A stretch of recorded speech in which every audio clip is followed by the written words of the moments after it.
ಮೂರ್ತಿನ ಉದ್ಘಾಟನೆ ಮಾಡಿದ್ರಿ, ಹೇಳಿ ಸರ್. ನಮ್ಮ ಕರ್ನಾಟಕದಲ್ಲಿ ಒಂದು ಇತಿಹಾಸ ಅಂತ ಹೇಳ್ತೇವೆ.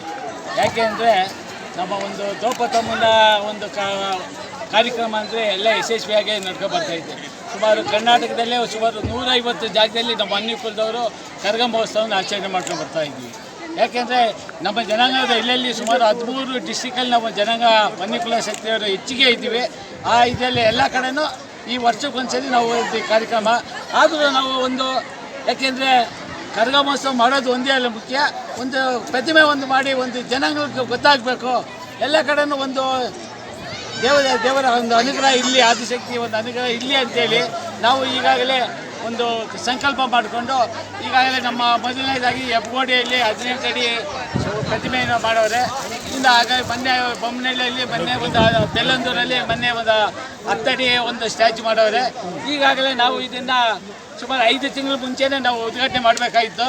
ಆದರೂ ನಾವು ಒಂದು ಮಾಘ ಮಾಸದಲ್ಲಿ 5 ಆಗಲಿ ಅಂತ ಹೇಳಿದ್ರಿಂದ ನಾವು ಈ ದಿನ ಈ ಒಂದು ಸ್ಟ್ಯಾಚ್ಯೂನ 25 ಅಡಿ ಯಲಹಂಕ ಒಂದು ಇತಿಹಾಸ ಹಾಗೂ ನಮ್ಮ ರಾಜ್ಯದಲ್ಲೇ ಒಂದು ಇತಿಹಾಸ ಅಂತ ಹೇಳ್ಬೋದು. ಈ ಇದರಲ್ಲಿ ನಾವು ಒಂದು ದ್ರೌಪದಮ್ಮನ ಒಂದು ಕರಗ ಸ್ಟ್ಯಾಚ್ಯೂನ ಉದ್ಘಾಟನೆ ನಮ್ಮ ಶಾಸಕರು ಮತ್ತು ನಮ್ಮ ಜನಾಂಗದ ಸ್ವಾಮೀಜಿಗಳಾದಂಥ ಮಂಜುನಾಥ ಸ್ವಾಮೀಜಿಗಳು, ಪದಾನಂದ ಸ್ವಾಮೀಜಿಗಳು, ನಮ್ಮ ಹಿರಿಯರಾದಂಥ ಸುಬ್ಬಣ್ಣವರು, ಜಯರಾಜ್ ಅವರು, ವಿಜಯ್ ಕುಮಾರ್, ಇತರೆ ಎಲ್ಲ ನಮ್ಮ ಹಿರಿಯ ನಾಯಕರೆಲ್ಲ ಬಂದು ಈ ಕಾರ್ಯಕ್ರಮನ ಯಶಸ್ವಿಯಾಗಿ ಮಾಡಿ ಕೊಟ್ಟವ್ರೆ.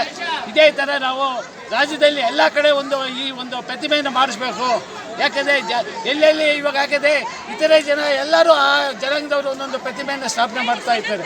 ಎಲ್ಲೋ ಒಂದು ಸರ್ಕಲಲ್ಲಿ ಬರ್ತಾರೆ, ಎಲ್ಲೋ ಒಂದು ನಾವು ಆ ಥರ ಸರ್ಕಲಲ್ಲಿ ಇದು ಮಾಡೋದ್ರಿಂದ ಆ ದೇವಸ್ಥಾನಗಳ ಮುಂದೆ ಊರಲ್ಲಿ ಒಂದು ಪ್ರಮುಖ ಸ್ಥಾನದಲ್ಲಿ ನಮ್ಮ ಒಂದು ದ್ರೌಪದಿ ಅಮ್ಮನ ಒಂದು ಪ್ರತಿಮೆಯನ್ನು ಕರಗದ ಒಂದು ಪ್ರತಿಮೆಯನ್ನು ಮಾಡಿಸ್ಬೇಕು ಅಂತೇಳಿ ನಾವು ಈಗಾಗಲೇ ತೀರ್ಮಾನ ಮಾಡಿ ಎಲ್ಲರಿಗೂ ಒಂದು ಹೇಳಿದ್ದೀವಿ. ಇದರಿಂದ ಈ ದಿನ ನಮ್ಮ ಯಲಹಂಕದಲ್ಲಿ ನಮ್ಮ ಜನಾಂಗಗಳಿಗೆಲ್ಲ ಒಂದು ಶುಭ ಸಂಭವ, ಹಬ್ಬದ ಸಂಭವ ಅಂತ ಹೇಳಿ ನಾವು ಆಚರಿಸ್ತಾ ಈ ಅಮ್ಮನ ಒಂದು ಆಶೀರ್ವಾದ ಎಲ್ಲರಿಗೂ ಇಲ್ಲಿ ಅಂತೇಳಿ ನಾವು ಈ ಸಮಯದಲ್ಲಿ ಹೇಳ್ತಾ ನಾವು 2 ಮಾತನ್ನು ಮುಗಿಸ್ತಾ ಇದ್ದೀವಿ. ಕಾರ್ಯಕ್ರಮಗಳಾಯ್ತು ಬೆಳಗ್ಗೆಯಿಂದ ಈಗ ನಮ್ಮ ಯಲಹಂಕದಲ್ಲಿ ಈಗಿನ ಕಾರ್ಯಕ್ರಮ ಈಗಾಗಲೇ ಬೆಳಗ್ಗೆ ಸಂಕಲ್ಪ ಒಂದಾಯಿತು. ಸಂಕಲ್ಪ ಆದಮೇಲೆ ಒಂದು ಕಳಸದ ರಾಜಬೀದಿ, ಯಲಹಂಕದಲ್ಲಿ ಒಂದು ರಾಜಬೀದಿ ಅಂತ ಇರ್ತದೆ.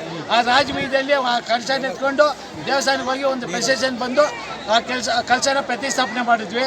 ಅದಾದ ಕಳಶ ಪ್ರತಿಷ್ಠಾಪನೆ ಆದಮೇಲೆ ಕುಂಕುಮಾರ್ಚನೆ